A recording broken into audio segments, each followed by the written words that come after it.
আসসালামু আলাইকুম, আশা করি আপনারা সবাই ভালো আছেন। তো আজকে আমি আপনাদের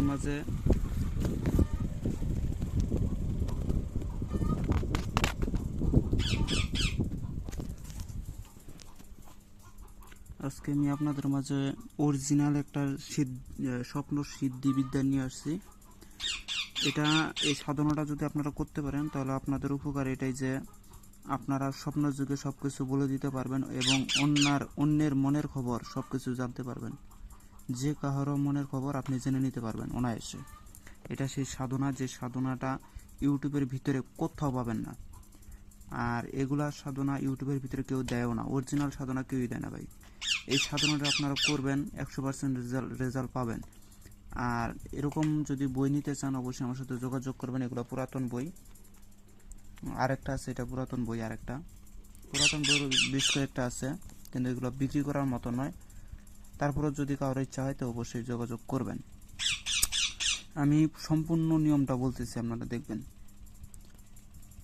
টেলিপ্যাথি নামে একটি শব্দ আছে, এর অর্থ হলো অপর কোনো লোকের মনের কথা জানা। এখানে কার মনে কি আছে তা প্রণালী সম্পর্ক বলা হচ্ছে। এর প্রয়োগ দ্বারা আপনি যে কোনো লোকের মনের কথা স্বপ্নে জানতে পারবেন। ওরই নাম স্বপ্নসিদ্ধি, মানে এরই নাম হচ্ছে স্বপ্নসিদ্ধি বিধি।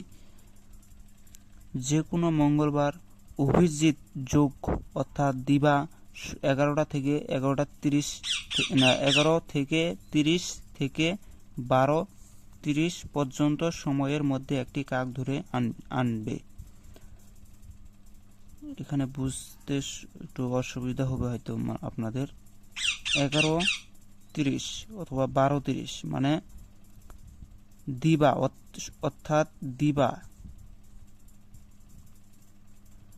মঙ্গলবারের দিন সকাল, অর্থাৎ দিবা মানে সকাল 11টা থেকে 30-এর মধ্যে অথবা 12 থেকে 30-এর মধ্যে পর্যন্ত সময়ের মধ্যে একটি কাক ধরে আনতে হবে। এর খাবার জন্য, মানে এই কাকটাকে যে ধরে আনছে না, ইনাকে এই কাকটাকে খাবার দেওয়ার জন্য করে শুধু গোলাপ জল জঙ্গলের সঙ্গে সিদ্ধি মধু মিশিয়ে দিবে। মানে গোলাপ জলের সাথে সিদ্ধি মধু, মানে জঙ্গলের যে মধু, ওই যে মৌমাছির ওই মধুটা মিশিয়ে দিতে হবে। তাছাড়া খাবার জন্য সামান্য খাদ্যও দিতে হবে। খাবারের জন্য সামান্য কিছু খাদ্যও দিতে হবে। কাকটিকে কিছুদিন নিজের কাছে রাখতে হবে, অর্থাৎ 13 দিন তাকে লোহার খাঁচায় আবদ্ধ রাখতে এবং উপরি লিখিত মধু ও গোলাপ জল পান করার জন্য দিবে। মানে এখানে বলা হয়েছে যে আপনি যে কাকটাকে ধরে আনছেন সেটাকে অন্য কোনো খাবার দেওয়া যাবে না। যদিও প্রথম যখন ধরে নিয়ে আসবেন তখন 1-2 দিন অন্যান্য খাবার একটু দেওয়া যায়, কিন্তু সব থেকে বেটার এখানে বলছে যে গোলাপ জল এবং মধুই খাইতে দিতে হবে। এছাড়া অন্য কোনো খাদ্য খাওয়ানো নিষেধ। 13 দিন পর্যন্ত কাকটিকে নিজের কাছে রাখবে। এবার কৃষ্ণ ত্রয়োদশী রাত্রে 11টার পর কাকটির মুন্ডু কেটে তার পেট চিরে, এই যে কৃষ্ণা এখানে আপনারা মুসলমানরা বুঝবেন না, এটা হিন্দু শাস্ত্রের লোকেরা ভালো বুঝে। কৃষ্ণপক্ষ এবং শুক্লপক্ষ আছে। তো যাই হোক, আমি ওই বিষয়ে কথা না বলি, আপনারা হিন্দু ভাইদের কাছ থেকে জেনে নেবেন।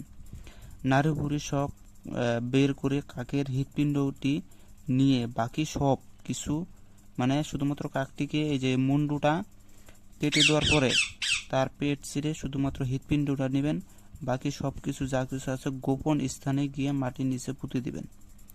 এবার একটি তামার কৌটায় কাকের হৃৎপিণ্ডটি রেখে কৌটাবদ্ধ করে রোদে রেখে সেটা শুকনো করবেন। অর্থাৎ তামার একটা কৌটা বানাবেন, সেখানে হৃৎপিণ্ডটাকে ভরে সেটাকে মুখ মাইরে দিয়া আপনি রোদে শুকাইতে দিতে হবে। একটা গোল করে একটা বানায় নেবেন, শুকানো দিতে হবে। যখন শুকিয়ে যাবে তখন সেটিকে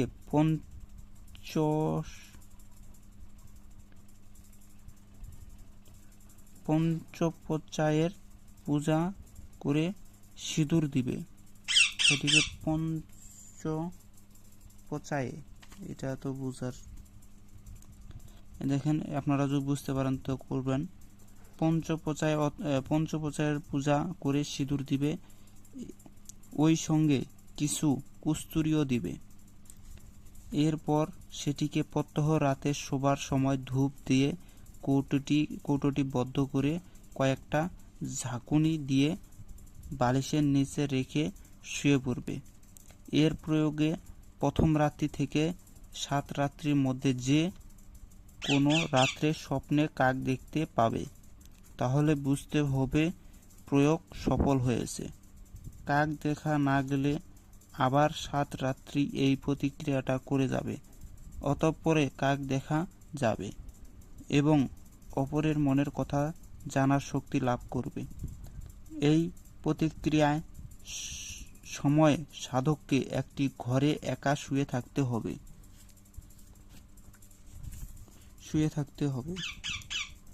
যখন শোবার সময় কৌটোটি হাতে নিয়ে যার মনের কথা জানার ইচ্ছা হবে তার নাম করে এক দৃষ্টিতে কৌটোটির দিকে চেয়ে থাকবে কিছুক্ষণ, তারপর সেটি বালিশের তলায় রেখে শুয়ে পড়বে। তাহলেই স্বপ্নযোগে সেই ব্যক্তির মনের কথা জানতে পারবে।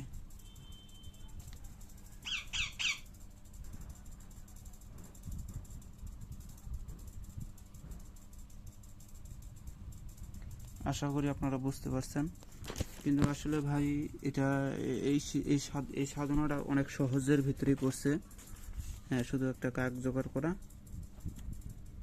এখানে মেন যেগুলো দরকার সেটা হচ্ছে একটা কাক, লোবান, মধু, আর আপনার হচ্ছে একটা তামার পাত, আর হচ্ছে আপনার একটা কস্তুরী। এই কয়েকটা এখানে দরকার, আর এগুলো সংরক্ষণ করা খুবই সহজ। তো আপনারা এই সাধনাটা করতে পারেন।